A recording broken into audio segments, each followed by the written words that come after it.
députés et sénateurs, vous avez un rôle à jouer pour aider à corriger les excès du passé. Vous les collègues du Grand Kivu, quittez les groupes armés, je vais le dire.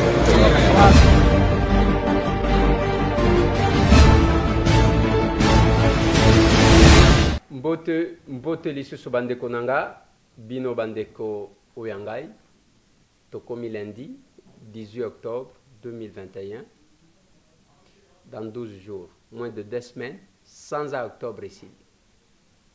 Tokota na novembre, Masolo.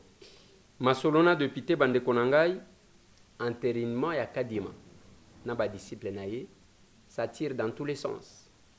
C'est-à-dire, Bao Balobi, Bao Balobi. On va essayer de revenir sur les positions des uns des autres. Masolo. Tokobeta Masolo bandeko nangai, il y a une nouvelle compagnie. Air Congo. Tozana Congo Airways. C'est bien aucun de annoncer Air Congo. Pourquoi? Bongo Lac et Zawapi. Ainsi de suite. Vous allez suivre. C'est bien aucun de Senga. C'est dans ces numéros de l'émission Masolo na député. Masolo na député bandeko nangai. Eza photo wana eko circulé ya Mouyez Manguez Mans chez Augustin Kabouya. Tomona jikaka Mouyez akozonga tomoni kaka fisi mukoko ndengwa akazonga Mouyez akazonga nandwala bana Pona fati akozonga Mouyez akazonga nandwala bana pona fati longwana nzela Mouyez akota fimbwa kekele dala bango bazomange tolobi na bino Mouyez akozonga Mouyez azozonga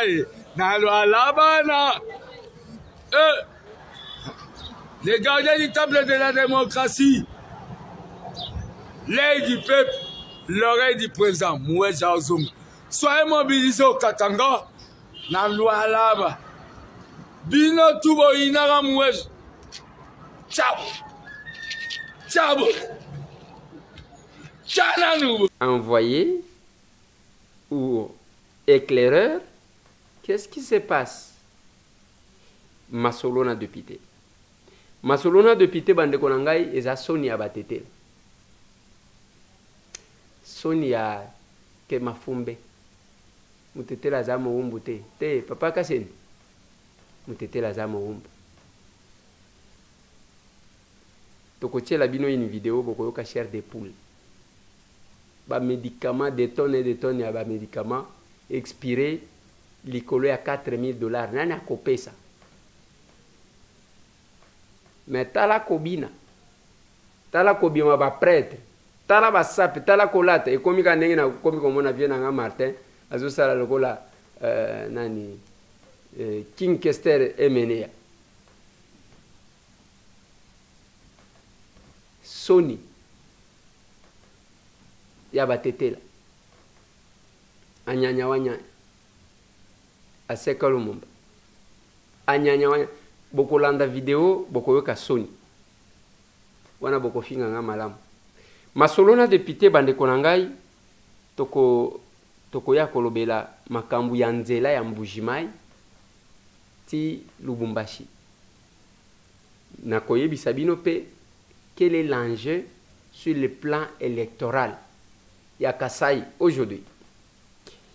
Masolo na député toko continuer na action ya Goma suite Bovik avec toute son équipe. Il frappe encore. Biso zela kaka ndewa. Biso soki tozo loba, tozo sala. Yango toloba ka mikolo nyonso. Oui loba na yo zo attend. Ya kofinga monsieur Tambwe que nous sommes. Kende koluka nini asali. Soki okuti ndenge na vandi wana soki deke butu nkatane atala villageois wana. C'est tout ce qui vous intéresse. Mais yango pe tolobaki nini député salaka o monsieur Tambwe salaka te. Et puis tout ça là une étude comparative Monsieur Tambwe tala depuis te boy azo sala boy. Yo tala ozo sala le côté. Oyo asali boy. Comme ça, je vais peut-être na kozonga moto. Na koka koyeba. Mais biso ce que nous prêchons na ba Congolais. Na bandeko oyangai ezaya bolingo. Critique muke ko salibele. Lobi j'ai changé avec quelqu'un. Alobi na zui photo na yo na tcheka na profil boy tala bato Eliezer ba ko voter yeli susute sans position atuni asali nini réponse ezate asali nini problème ezaka que il faut na kota chorale eloko yango wana ngasko na boya nanga kokota chorale na boya na kota nanga na chorale te na banda koyembela mutu te na koyemba te bino boyemba. Si c'est ça la position que vous attendez de M. Tambo, boko lemba na kokota nanga chorale te na boyi na kokota chorale te soki Fachi Félix Antoine Tshisekedi Tshilombo asali eloko ya malamu ngata mwe na kokumisa kande yena salaka soki na moni que ça ne va pas na ko te excellence monsieur le président de la République wana eza sens ya combat na biso te te soki Martin Fayulu Madidi asali eloko nazomona ke oyo vie na nga asali eloko ya bien na koloba vie na nga wana lobi eza bien wana osali eza bien soki na moni ke abeti poto na lobi te vie na nga Martin obeti poto na koloba na ye clairement que vie na nga mafa yango te kuna obeti mabe bao bakota ba chorale bakota chorale béton chorale mafa chorale katumbiste chorale musitosiste chorale mususu wana eza ya nani chorale kabiliste bokota na bino ba chorale ngai te nga na okota na nga te bokota boyemba makasi epi bayembi mingi nde basalaka soki abimi epa kofi akomi un musicien mususu abandi kofinga. C'est ça la difficulté. Nasengaka acteur politique na mona ki mususu azo tambola akomi mutu a Martin Fayulu koleka batu nyonso oyo akutaki koleka même ba devosi kitoko akuta alors que pendant qu'il était là ayebi makambu pendant place adela akomi plus mutu a Fayulu nazolo bana bien nga Martin omoni nenga zo finga oyo abimaka wana zolo ba ke yeso kinani nenga zo finga ye wana un jour akofinga yo. Un jour, akofinga yo. Balobaka soki ezui chaku ndeke kosekate. Mutu soki omoni aza na éducation akofinga ka bato. Yo sepela tango azofinga bato aza pembeni na yo. Lobi akofinga yo. C'est une question d'éducation. Pourquoi quelqu'un ne peut pas passer dans le média, avancer les arguments, parler en responsable, sans insulter? Chorale Bokota. Bao bakota chorale mbangu bao bayembaka. Ndenga zo yembela yo wana. Lobi akoyembela mutu mususu akobana kufinga yo. Est-ce que tozo kamakambo? Tozo kate. Mais c'est tambo akoyemba te. Je prêcherai l'unité. Même temps mutu azolo ba Tshisekediste nazo tala bilonyi mususu na bao ba uti wapi? Bauti wapi ba oyo bauti wapi? Tshisekedi n'a pas mené l'école des injures, non. École ya keuzo ça la politique a commission ennemi na yo. Ça c'est pas Tshisekedi. Bazo bunda makasi na Mobutu azui matanga Tshisekedi azui avion ke ko consoler ye. Ba yo comme par hasard na ba manifestation tout ta voiture ya zalaki na char. Mwana Mobutu akiti alobi papa asimbie. Mobutu abeli akena mboka mupaya Tshisekedi azui avion ke kotala yango bato balobaka na ye sans position azalaki kokosa. Tous ceux qui sont dans la logique ya Tshisekedi bakobenga bango ba sans position. La politique que nous faisons, ce n'est pas ya koina na boloba na kada mutu te bokoma mikolo nyonso okoluka otiela moninga poison. Ça c'est pas le tshisekedisme. Bo vanda bakuya ba soutien bo vendre toye kolisa bino. Je vous ai dit que Tshisekedi, quand vous venez avec le problème vous lui posez, atikali azolanda yo ozoloba na suka zotuna yo, qu'est-ce que tu proposes? Eza ba flatteur oyote na lobi na vient nga Martin, tous ceux qui viennent là ba uti ba comme même ko copier ndengo lobaka yo ozalaki na Tshisekedi jour nini yo banda ko copier ndenge Tshisekedi azaki koloba. Les flatteurs à ce point là bango nyonso ndenge ba komi la muka bango nyonso il faut batombolaka loboko ya mwasi. C'est pas possible ça. Tala ba renard oyo et vous restez avec des gens comme ça et ils passent tout leur temps na ba média tant wazo les kamikolonyo so ake awa ake kuna ils apona bolingo Congo non parce qu'à se retrouver bazwa ba yangwe na bango ba yangwe za ba biso ba villageois to uta me bazwa ba yangwe na bango bazaka na poto kuna bango tout ce qu'ils font là akoleka kuna kosimutu. Même dans les combats nous savons bakosimba kama mutu boya kosi maladi o tala benga bato apotolo bana bango boy tala nabita. C'est comme ça que nous, quand nous sommes allés en prison, on a d'abord prié que Nzambe pesa nzoto makasi oyo yela kabatu deke mutu akoti o alinya kufa o linya kufa yela ngate parce que je suis combattant.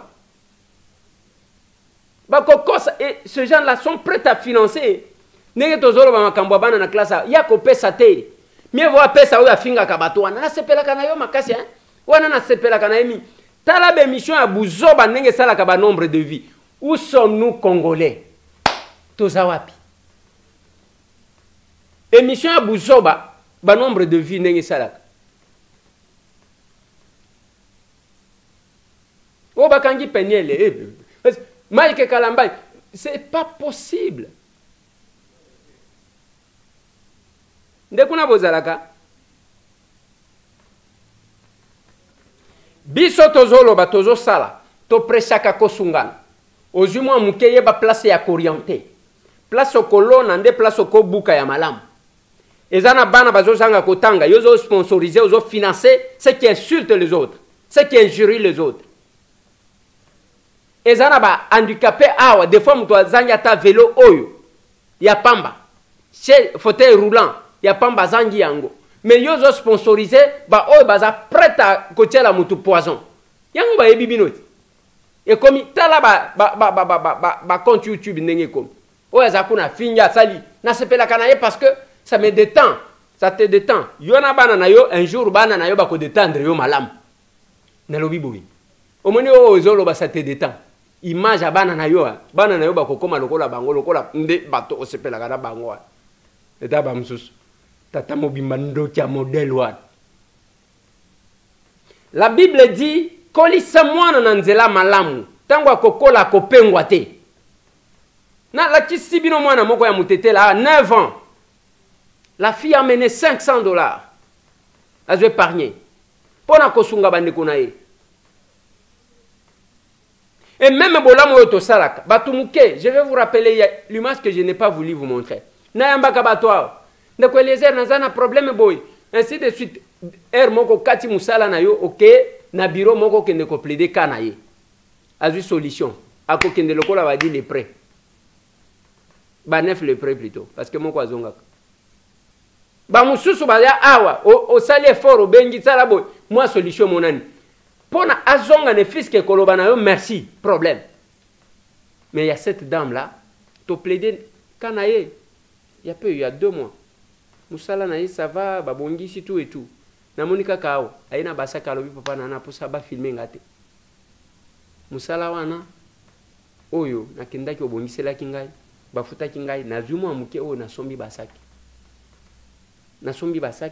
moi saki oyo okabela bana yo kanisi mesi tamba okene ko pesa ya yeba orphelin batikala kuna nazo kene ko pesa yanga ba orphelin nanga na ibindenge ni nakozwa dimwa muto abenga ngaya loba ke ndeko Eliezer on atindeli yo ezaya ba orphelin na yo wana naza mutu te yake batindeli ngai eloko ya kopesa batu awa moi je prends ça j'amène ailleurs te naza congolais ya ndengo wana te omoni image bopesa ya bakongolais ke bazaka bamiyibi yango tozo corrigeaka malembe yango zo so batu na bo attaquer biso te boko attaquer ti boko pasuka nous irons tout droit beskro ndengo wana nalobi na bino ba mususu bazole kaka na media bazolo batindelanga mbongo moko $500 batindeli zwa $500 ke ndeko pesa ndeko Eliezer nazwa yango na yako zwa combien kozwa kaka kozwa awa yako pesa bato ndingwana diaspora nde kuna okobelela mutu akoreagir te azana place ya tinda kambungu parce que sepelaka na monsieur Tambo te oui ozo sepela nanga te mais qui se ressemble ça semble oyebi place ozo tia lokolo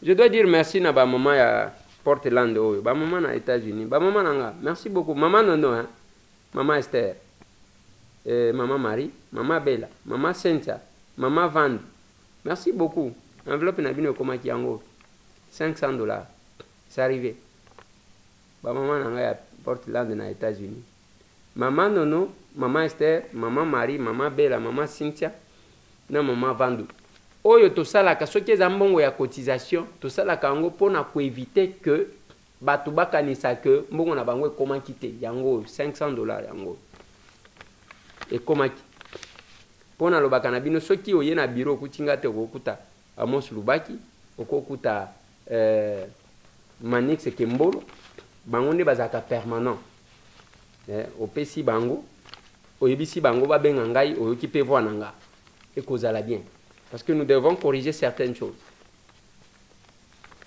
Ça peut prendre ndenge na lobaki na bino ezana bandeko oyo toujours aux États-Unis basangisaki mbongo na bango ekomaki 2000 je crois $2117 batindi yango $1 o balobaki $1 mpona mampinga ekomi na Kinshasa mais nazana yango nanu na maboko parce que il faut nayeba na kopesa nani ne faut pas na pesa ka yanke moko boya tie pe na Sokoto avandi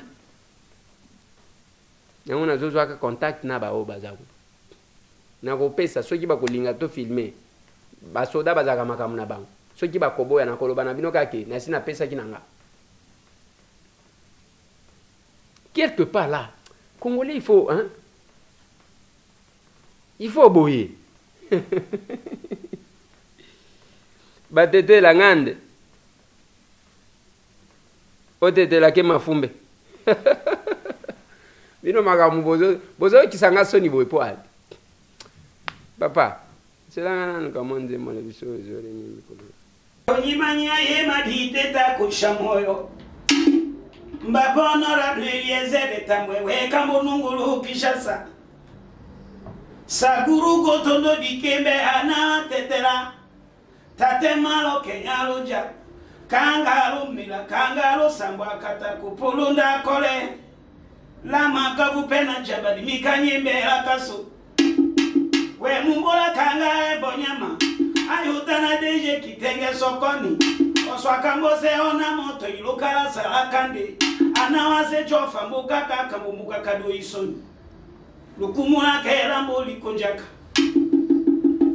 tukawola ke kongo tambwe hewo kalo kongo ndambu ndakimo onya sakurulukuna Wedena kanekana watetera fachi beto atenye soto tunde lumumba warelika wakilo mumba ndelo wiki la putu nye sotoro ngosole kiri tu kundukete aninyo wana watetelelo wakata wata ifula wakata sane uketele wakiwohita aonelo tauja Lama kavupena jamba anande wa yalangiruwa anande nutula sumbe diono kanga kaye kambika dimana mboyo Kinshasa nduku tulambo nungula weka mbunungulu Kinshasa luku mukangu biru afundikani usagala koshamilo loso nipite nga kumbe tundungaka aseka yakina njaku tumbe yakamuka niflifla kukuheye nongawe Dimide da kushama dimakaira anami kangalo ndekekelo shingoto fute maswa keto komadibe Iliazare Kesa muninga surire Eko da tungirone Vate wa mena nande hatumba nyanya Ikumanyelo tagende sabata bengama Lakama yetakonja yolondo yushinga koti mena kapakaleza to Lamoya na liliazare tabwe Moyo mochimi tegeleta kushadiko La kakana kateliezere tamwe Ekopa mikashaka Tete kenge ya chichemba koto kota Chichembe nilo demba kukahone loimba Augusto. Usagadi teta kusha moyo Umbije machichera mbula kana upalanga kimbushite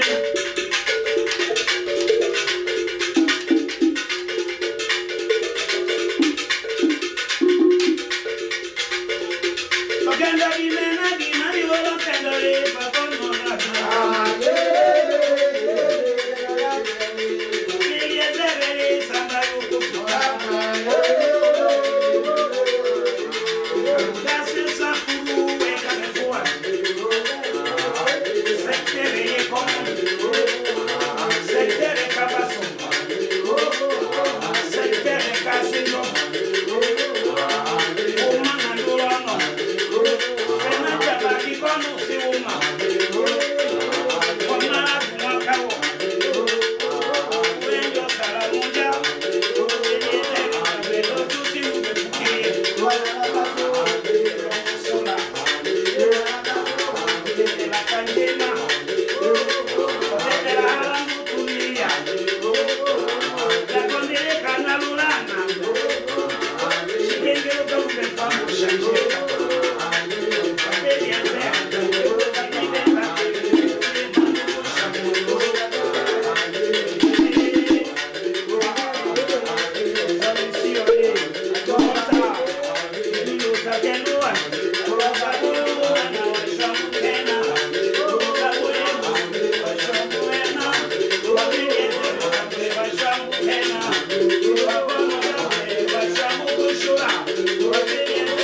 Thank you.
ndeko tetela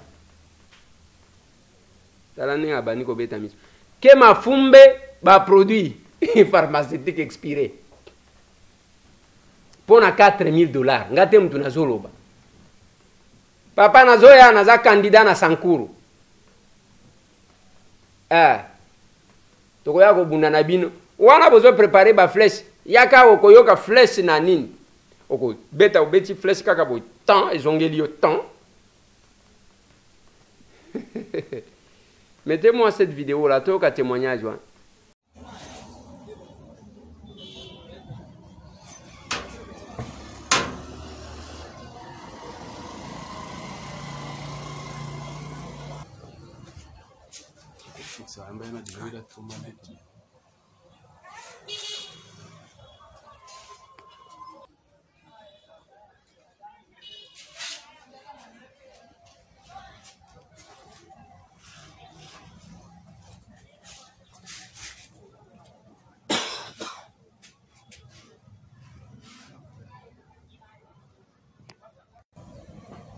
C'est Maître Benoît Danja. Je suis président de la société civile Force Vive du Sankour, actuelle société civile sociale et solidaire du Sankour. C'est avec amertume et c'est écœurant, avec regret que je viens d'être formé dans le cadre de nos activités de la société civile, que dans le cadre de 100 jours, le président de la République, son Excellence, Papa Félix Tshisekedi Tshilombo, a songé au Sankour en envoyant un lot très important de médicaments et les équipements des hôpitaux, les lits, les matelas, les chaises et consorts. Mais curieusement, ça fait plus d'une année que ces biens, ces dons nous envoyés par le chef de l'État chôment dans les entrepôts des établissements amour du projet sous prétexte qu'il n'y a pas les frais, les gouverneurs ne payent pas les frais de transport.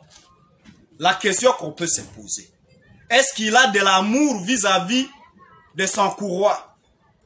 Est-ce qu'il respecte la vision du chef de l'État? Est-ce qu'il est aligné derrière le chef de l'État pour l'aider à booster le travail de développement pour lequel le chef de l'État s'était engagé? Les discours qui circulent très souvent, le gouverneur est bloqué par l'Assemblée provinciale. Tantôt, le Sankour est pris en otage par le politicien qui travaille en défaveur du chef de l'État. Tous ces arguments sont faux. Nous tous, Sankourois d'ailleurs, nous avons obligé nos frères députés, nos élus, à s'aligner derrière la vision du chef de l'État pour les soutenir. Nous l'aimons. Cet amour ne sollicite même pas une motivation. Mais l'ennemi du Sankour, le voici. Il est contre la population parce que ces médicaments devraient servir. Voilà. Qui siwana tola qui sabino comment les gens souffrent dans Sankour. La province la plus malheureuse. Moboti oyo abota bana na eba kanisaka. Yete akoma mandian, c'est la province ya Sankuru. Nakotanga mususu. La province voisine, Lomami.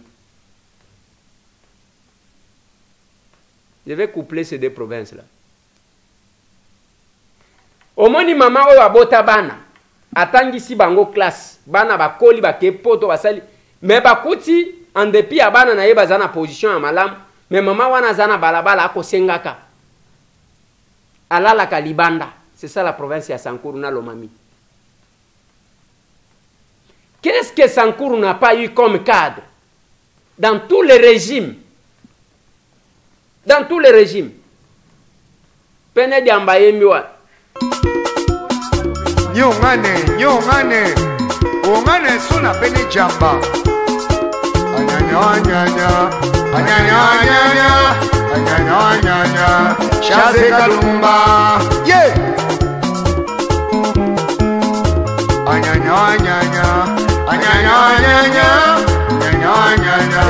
Chaze Kalumba. Soyi. Yeah. Enonyenga na kisolo shokolo fumbe. enonyenga na kisolo shoko ya fumbele seka lumumba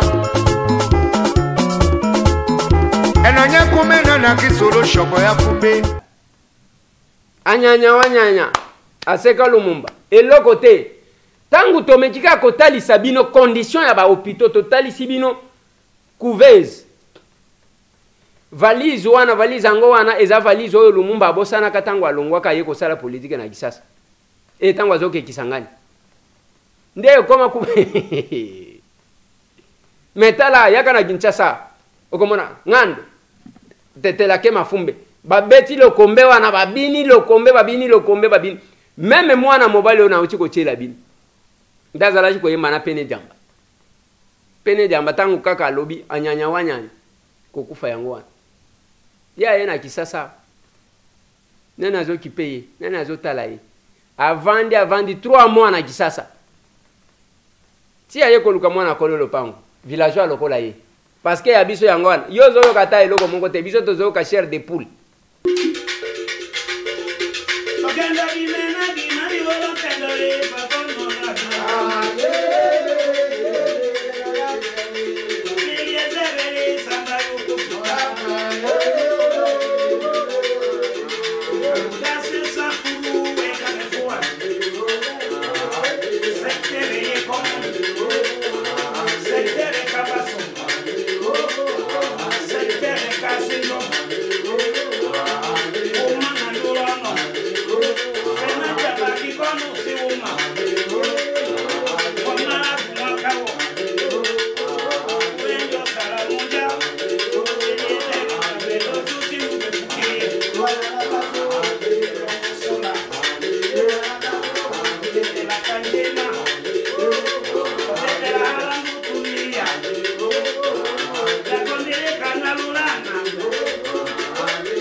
Soki olobi $4000 papa Kasende il fallait qu'il botinda. Il ne faut pas seulement causer la presse à cause de la vidéo à un certain âge.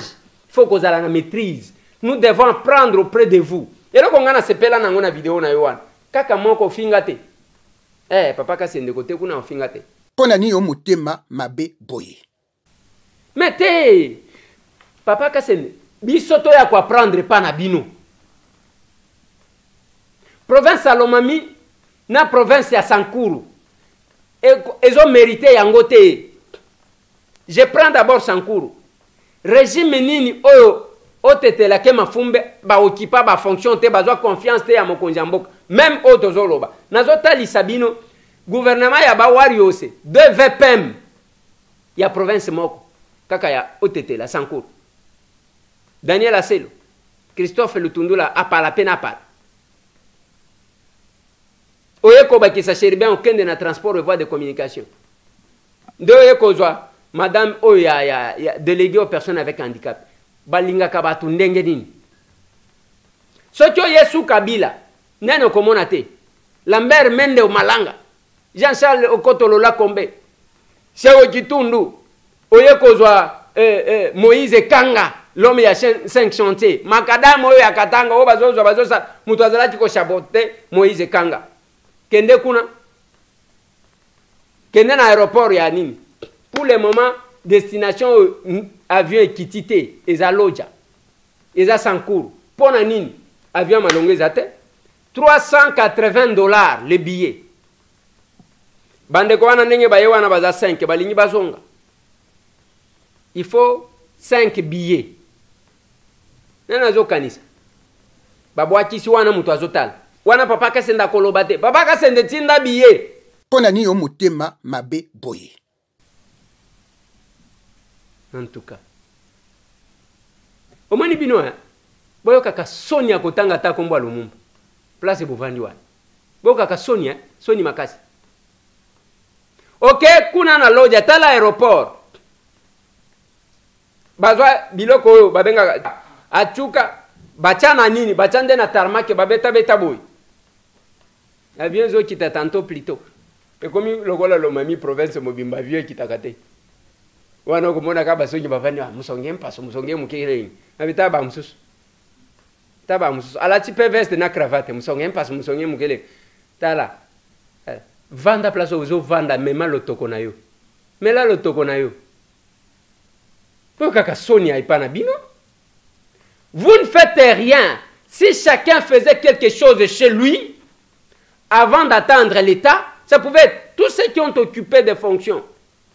Ceux qui ça se développe comme ça en attendant que l'État aille. Pour l'État aille, bino moko d'abord vous avez la volonté. Bino, vous n'avez pas le cœur là-bas.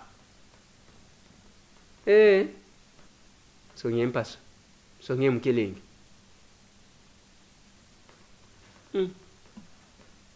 Là c'est bazaline, bazoli amine. Qui s'est expiré pour 4 000 $? Tous les patrons y a haute été là qui m'a fumé et l'autre côté, anyanya. À ce que et l'autre côté, qui ici, des tonnes de médicaments. Bon, qu'à son place vos alliés. T'as là, aucun de même colia. Les deux amis colia, au côté jeune. Eh. Tala wana ninga zore nyena ver. Tala. Vanda na yo. Boyo kasoniti. Toutes ces personnalités qui se sont expirées, ceux qui me s'étamboué, assez de sidaka qui assez de brouillard qui ne kosala. Bolinga bomo na bataki kana ye papa kasi ndabima wana babandi ko attaquer.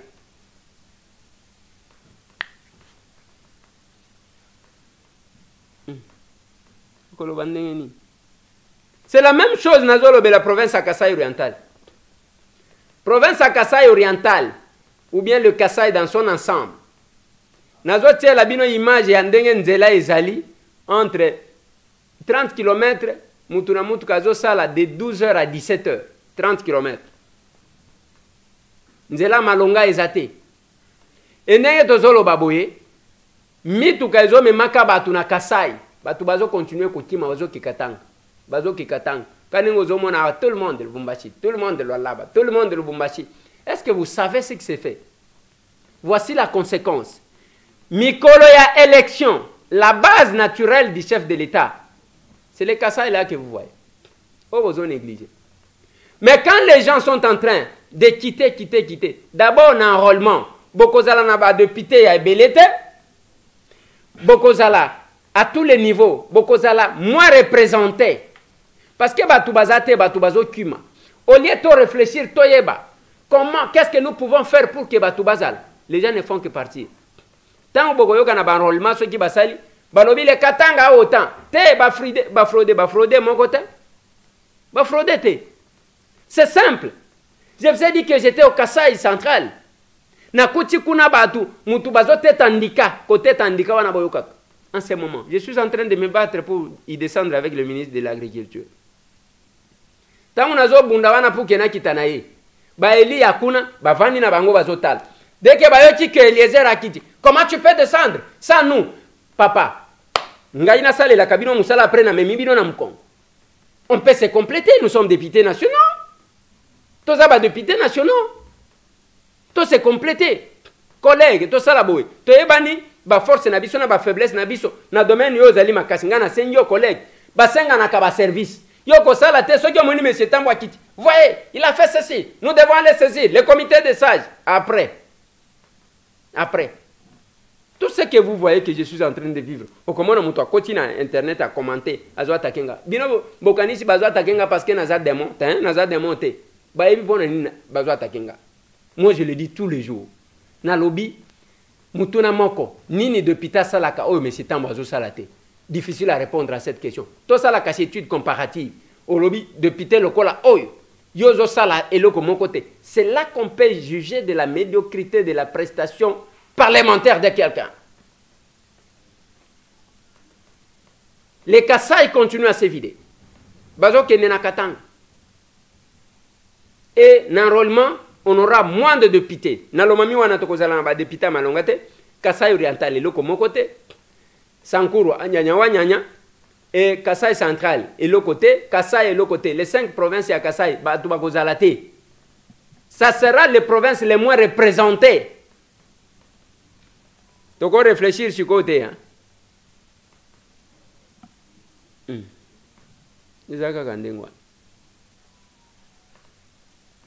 Et nous y allons. Tant que nous avons réfléchir, les autres ont une photo, et ça libeuse, il y a mouillé, na Augustin Kabouy. Qu'est-ce qui s'est fait là-bas? Les amis, tout le monde a dit que fils de Moukoko. Akazanga mweje akazanga ye nandwalabana ye pona fati akazanga mweje akazanga ye nandwalabana ye pona fati lomana nzela muweza kota fimbwa kekele dalabango bazobange tolobi na bino muwe akozonga muweze azozonga ye nalwalabana les gardiens du temple de la démocratie, l'œil du peuple, l'oreille du président Moïse Azonga. Soyez mobilisés au Katanga nalwalaba bino tubo inara Moïse. Ciao ciao.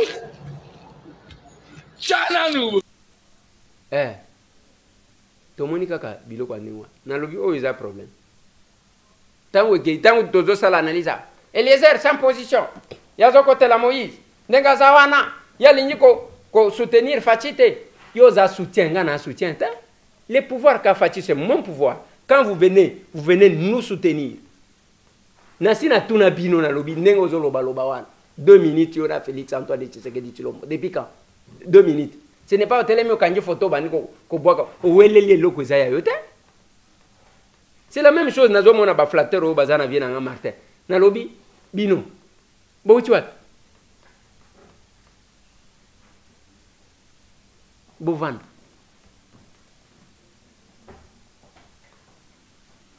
Est-ce que c'est un mariage, un rapprochement entre lui de Pes et Mouyej? Mais Fifi, c'est quoi beaucoup de choses? Mais naloba na bino une chose. Eza la Fifi, eza la Mouyej, bango nyonso mibale bana ya Kabila. Nalobi boy. Bango nyonso mibale wana produit ya Kabila. Ce n'est pas parce que quelqu'un dans une position de faiblesse, il estime que ici si je ne fais pas profil bas na kozala bien te, nde muto à se convertir. Eza lokuta, c'est parmi les radicaux. Mais moi je pense que jusqu'à aujourd'hui, Moïse Katumbi est encore dans l'union sacrée. Au lieu de tirer sur lui, mieux vaut exploiter ses compétences et ses forces. Ça, je le dis toujours, je le dirai. Bino finga, bo attaquer. Je vois sur les réseaux sociaux, ligne rouge franchie, ligne rouge franchie. Ça là, c'est au ligne ko sale. Est-ce qu'on a besoin de ça? Même le chef de l'État a besoin de ça. Boya dika na ba sentiment ndengwana. Congolité des pères et des mères, des pères et des mères. Tant que Félix Antoine Tshisekedi, biloko wana lobaka yango awa avant longo. Tant que abeti kibota tom. Bobandi ko talana.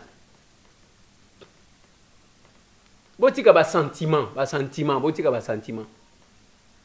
Je vous ai dit que je suis en train d'initier une pétition pour rectifier l'article 10 de la Constitution. Aux privés bah Congolais, bande qu'on a sur la nationalité congolaise. Et qui fait quoi? Parce que nous avons besoin, il y a 251 signatures, il y a pas de député. Pour que tu révises. Voilà ce qui est plus important. Il y a des Congolais, il y a aux cartes de séjour, il y a des visa. Voilà ce qui est plus important. Depuis que Félix Antoine Tshisekedi Tshilombo a bêta qui beau temps, l'agitation ici là dans les réseaux sociaux. Sony, pour qui vous roulez? Ba sentiment nengwa. Ngana kota choral?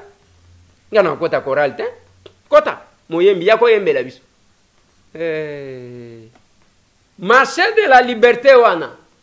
Toyoki kebralima kota saka soki $4,000 par mois. ce qui combien pour na ba kiosque na ye wana chat mbongo ngo kindaka wapi vous vendez tout boteki nyonso bazo tonga bande konanga bazana présidence nazolo bana bino eloko moko kuna mbongo ezo circuler na ndenga blague te le chef de l'état tango akomi mokonzi ya mboka prêter serment boyebi ka boya ka mbongo ya félicitation ya ba expatrié wana bino bokomi na bango bras dessus bras dessous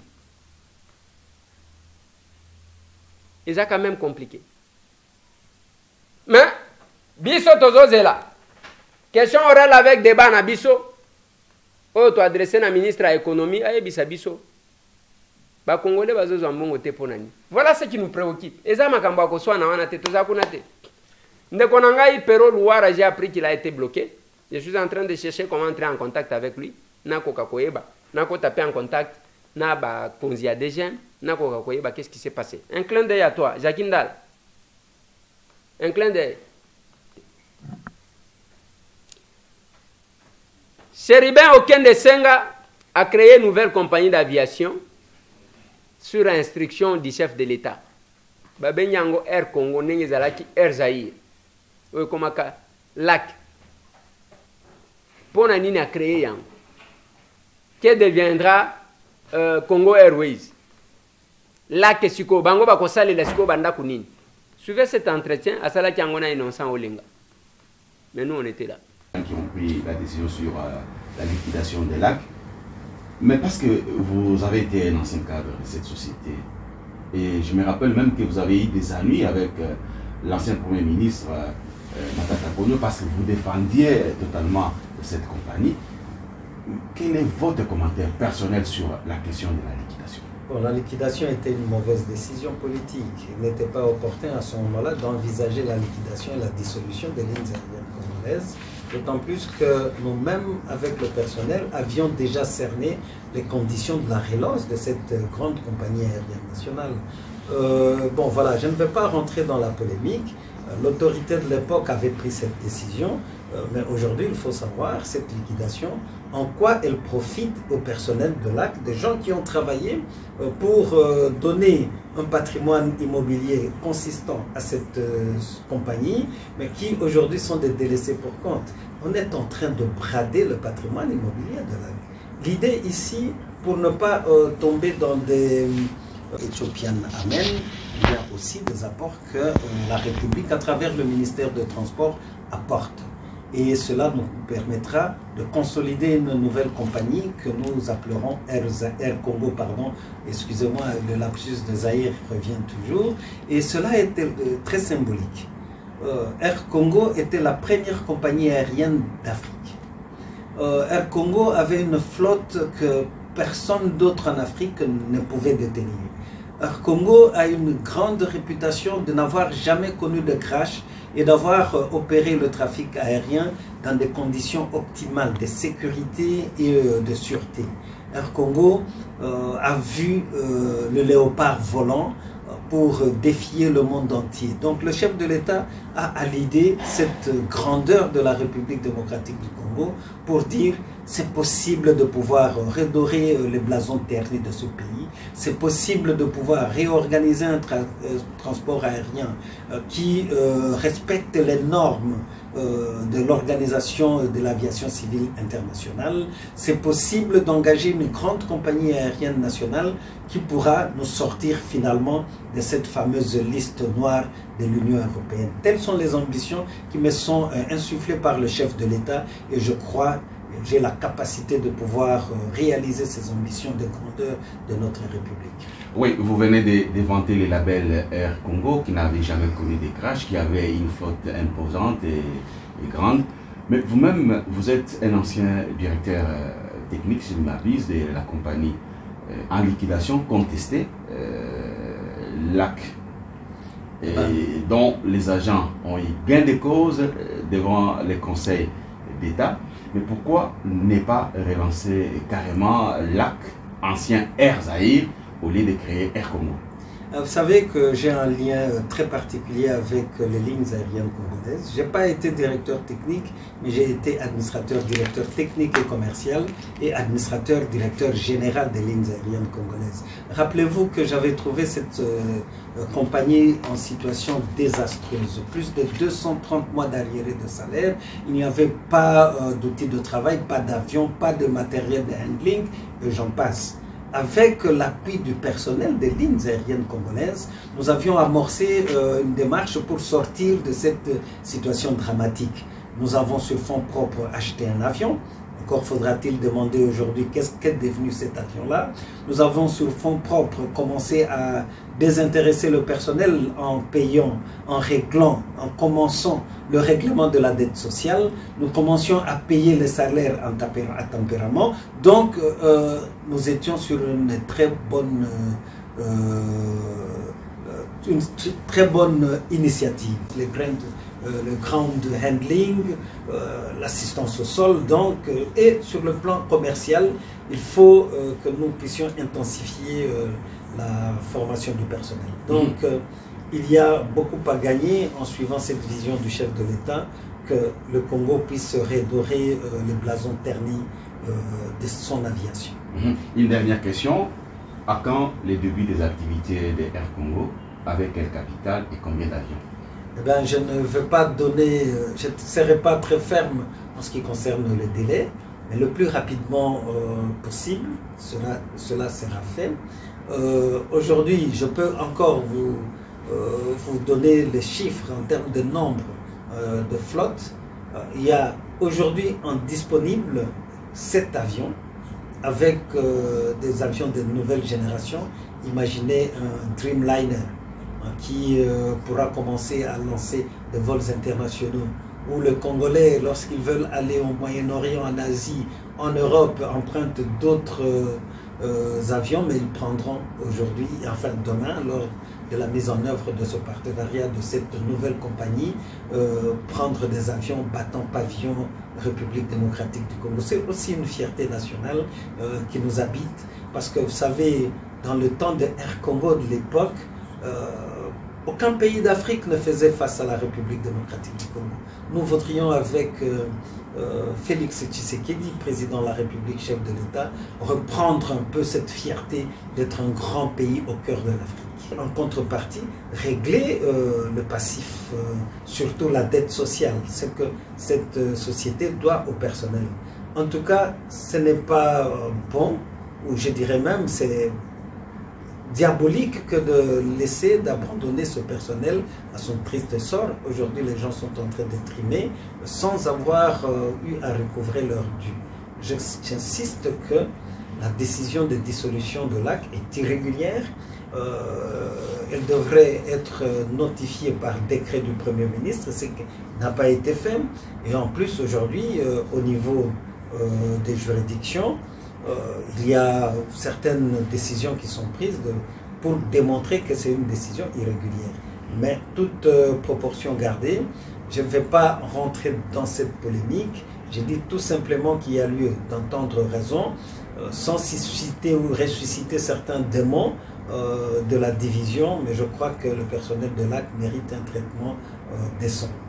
Mais qui dit création d'une nouvelle compagnie voit les infrastructures et autres équipements aéroportiers.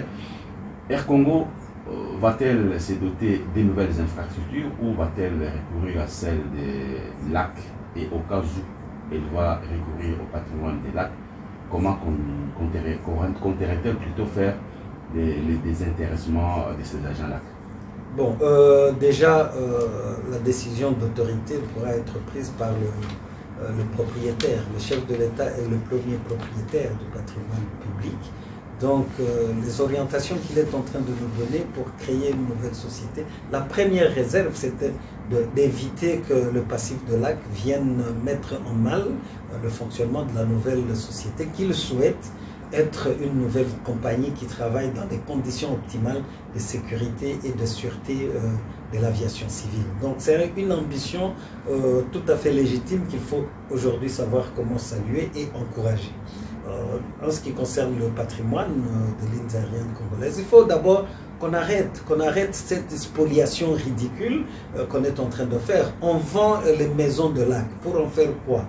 Certaines personnalités, avons-nous appris, je n'ai pas de preuves, certaines personnalités se sont accaparées ce patrimoine de lac pour devenir propriétaires en expropriant ou en chosifiant ceux qui ont travaillé pour cette compagnie. Je pense que ce n'est pas bon. Ce n'est pas bon. Aujourd'hui, en créant la nouvelle compagnie, il y a des infrastructures destinées à l'exploitation. Voilà. Pour ça, ils ont de servir. Là, il insiste sur la volonté du chef de l'État. Pourquoi ne pas appuyer cette volonté? Il y a koluka ko sala eloko, pas ko flatter. Te ko flatter te. Ba flatteur, bo finga ka batu na kombo na bino moko. Yango komona mutu wako tuna ye. Yo, na mokili, mutu ni na zaka model na yo. Michael Jackson.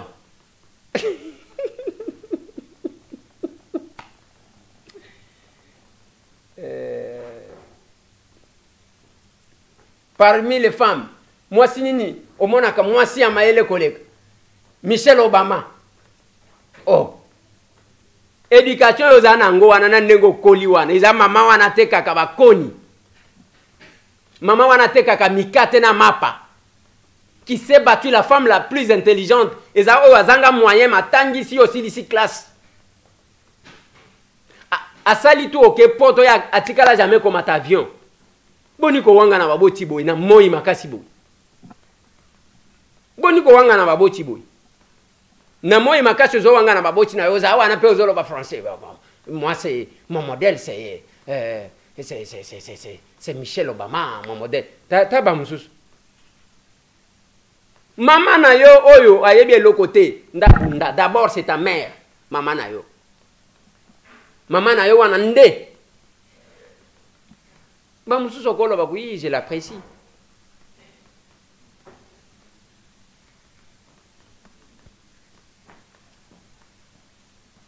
C'est bien aucun de Senga.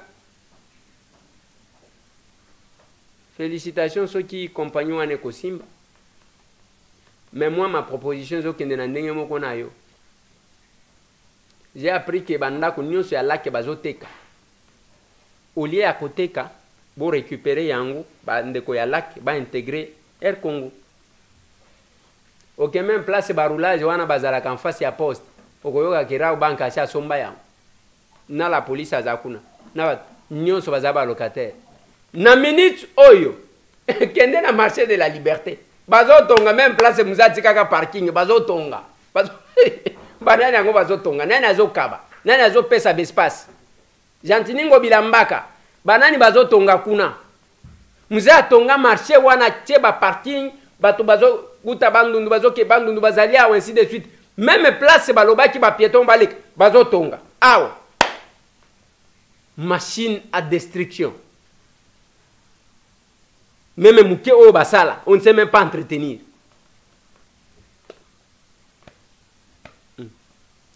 Ali ina suki se mission lobby équipe nabiso ya club to komi wapi ya Goma va continuer na action. Je vais vous prendre quelques témoignages et quelques images. Tosepeli mingi biso ya mama ya mbongo mukie tosepeli vraiment toza na esengo mingi poso kobosa na biso te mikolo nyonso tokokanisa biso même neta oyo toza nango ya volcan vraiment merci kopesa biso lisusu babase kaye popo vraiment papa tosepeli mingi papa tozali awa biso bana no toza kaka na nsima tozozela club na biso asere eya tozozela yango vraiment na esengo mingi tosepeli nzamba pambola ya pambola yo papa tozozela yo omata okoma soki président ndenga na lingi. Tunashukuru papa honorable Leziere Tambwe kwa kutukumbuka sisi wa mama wa pato ndogo Kuporo Goma. Tunafurahi tena kwa kuona Bonfike Kamango naye ametuunga mkono pamoja na kikundi na Tokomi wapi Goma. Tunashukuru sana, tuko nyuma yako, tutaendelea kuwasaidia na mawazo kidogo Kuporo Goma. Asante. Lara honorable Tambwe, Wamasima Bwenene Rebantu Begoma, Bono Pivorka Ishaga ya Lunguza Mabase, Namagopo Boshendago Waje. One Lara Wamasima Buyama Kengera Barumira Kandi Amagopo. Mungu akukisha Ojembere Niru uri nyuma yawe. Ano isoko aeroporo Egoma, Wagukara Bisabwene.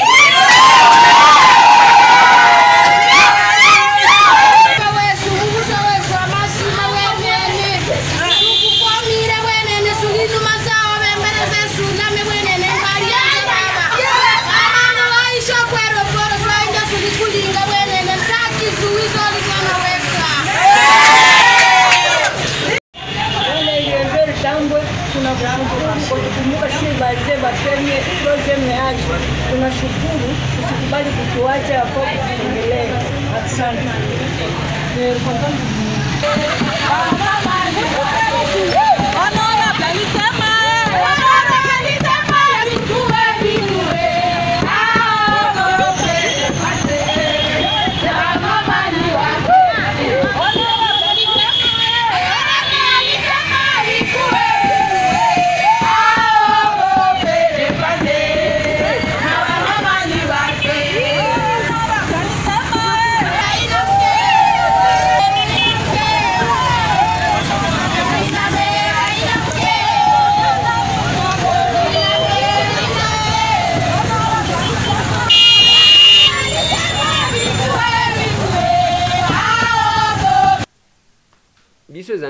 Quand le mandat est national, nous agissons comme ça.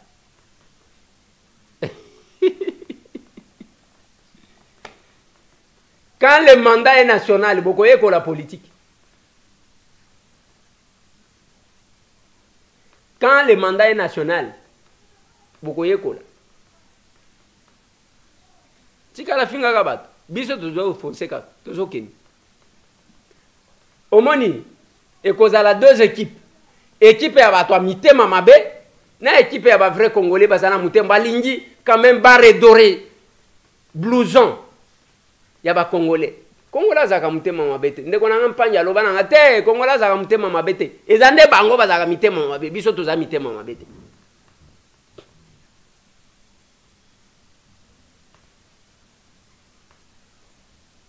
bino nde boza mutema mabe nous biso tokosala politique tokoloba tokosala place peuple akobenga biso tokende lobi tozalaki na quartier ngana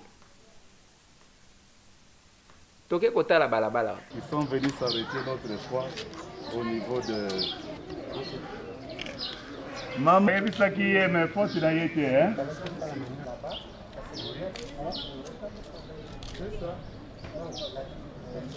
C'est là sur la grande route haute tension là. C'est là notre grande difficulté.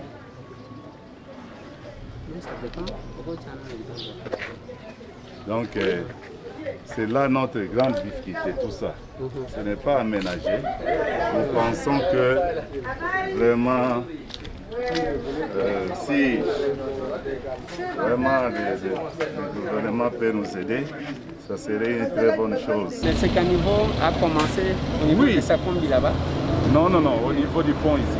Ah. Le pont ici. Ça s'arrête ici. Ça s'arrête ici. Ils sont venus s'arrêter ici. Ça fait 2 ans et demi. Il ne font plus rien. Mais ça, c'est trop petit. C'est trop petit comme caniveau. Donc, par rapport à la quantité d'eau. À la quantité d'eau, ça c'est trop petit. Là, plus loin, c'est grand. Mais ici, très petit. Et vous voyez comment nous, les Congolais, nous faisons aussi ça. Et nous jetons tout ce qu'il faut jeter, tout ce qui est sale. Les eaux ne peuvent pas aussi traverser calmement. Donc, ça nous revient aussi en tant que population. Mais c'est surtout l'aménagement de cette route, de cette avenue. Et la solution peut venir avec les caniveaux qu'on peut aménager et tout ça. Ça pourra aider. Donc voilà, j'ai pensé que vraiment, que Dieu vous bénisse, qu'il vous accompagne, qu'il continue à prendre soin de vous. Nous avons besoin de gens comme vous qui pensez au malheur de la population. Parce que c'est maintenant, il faut prévoir, il faut prévenir que guérir. Maintenant, ça crève. Si on ne peut pas prévenir, ça sera plus grave dans l'avenir. En tout cas, les maisons qu'on voit ne seront plus là. Et ça, c'est grave, dangereux. Ok, papa. Je pense que j'ai vu. Oui. Je vais d'abord contacter l'OVD. Oui. Ils ont une copie. Oui. Ils ont une copie. D'accord. Oui. Je vais les contacter pour leur poser la question sur base des documents que vous m'avez dit. C'est ça. C'est ça. Et je vous tiendrai au courant de ça. C'est ça. Merci beaucoup, papa. Vraiment. Merci. Dieu vous accompagne. Ce papa-là nous a appelés. Nato mona eta. Abengi biso awa ifo kaka boki to kiti toke komona. Et to ziba document to kenda ngona OVD. Musala ya. Oyo baponela biso yango. Soki yozo kanisa kenga baponanga pona kende okota choral. Nga na akota nanga choral te. Na oyemba te. Vous allez apprendre la politique. Dans ce qui sert pour les lois. Tout mon ami, merci.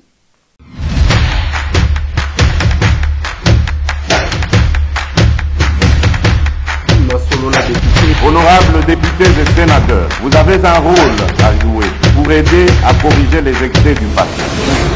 Vous les collègues du Grand Kivu, quittez les groupes armés, je vais le dire.